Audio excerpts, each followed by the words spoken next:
Welcome back, folks. The Sioux City Explorers are set to play at Lewis and Clark Park, and although they're in the heat of the playoff race, the X's, they're just happy to be playing ball. Sportsfource's Irvin Doman has the story in this week's Sportsfource Champion. In the middle of a late-season playoff push, the Sioux City Explorers picked up a huge win on Thursday, August 1st, over Lincoln. But just hours later, as the X's were on the road heading to Kane County for their road series, that winning feeling would fade fast. 20, 30 minutes outside of Des Moines, through the air conditioning, some smoke started to billow in, and we pulled off to the right, got down about a quarter of a mile. We were trying to get to a church parking lot, and I happened to look in the rearview mirror, or the side mirror, and you could see flames everywhere. The team quickly evacuated the bus as the fire continued to spread and create a sense of panic.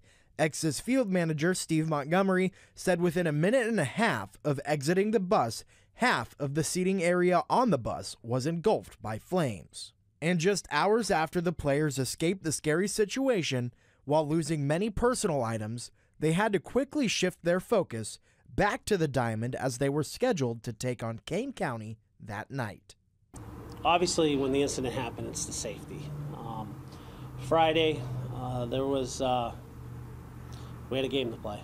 The X's took to the field at 6:50 and would drop that game by double digits. I caught myself in the middle of the game, leaning up against the rail, and I was watching the game, watching the players, and I kept thinking back to the bus, and I kept thinking back to what these gentlemen just went through. So I had a meeting after the game, and I broke down and cried because another minute or two, we're probably not playing that night's game, and we're talking about something so tragic that words wouldn't even be able to describe. After the heart-to-heart in the clubhouse, the X's were able to step up and finish the rest of their road stand by going 3-3, including 2 wins in Kansas City. And by the time they finally got back to Lewis and Clark Park, the baseball community had responded in a big way. It's been very enlightening to me just through the whole process, and all the people that have stepped up, like Wilson, the Adopt a Minor League. I know they've raised like $1,200 and some for these guys and stuff, but it's turned a scary incident into, you really see that baseball is a small-knit community. When the baseball community gives back, somehow the X's find a way to give back to the baseball community, all the way to the Baseball Hall of Fame in Cooperstown, New York.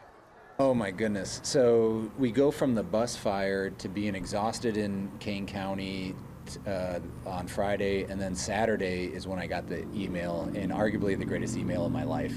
And they asked if I would have my game-worn hat from the July 6th start there, and I've worn the same hat every game, and I have responded immediately. I mean, it's the Hall of Fame, of course. And then I was like, I'm not going to let them know, but it's in a ditch in Iowa. Sioux City's general manager, Tom Backemeyer, was able to locate the hat and mail it to the Baseball Hall of Fame in Cooperstown, where the story behind the cap is even more special.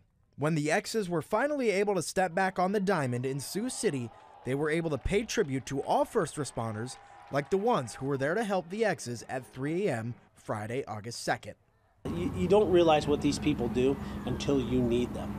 And the Earl Ham Fire Department and the 2 police officers from Dallas County, I believe it was, they need to be commended, because volunteer fire department, to be there in less than 10 minutes and to be able to at least save our equipment that was underneath is a job well done.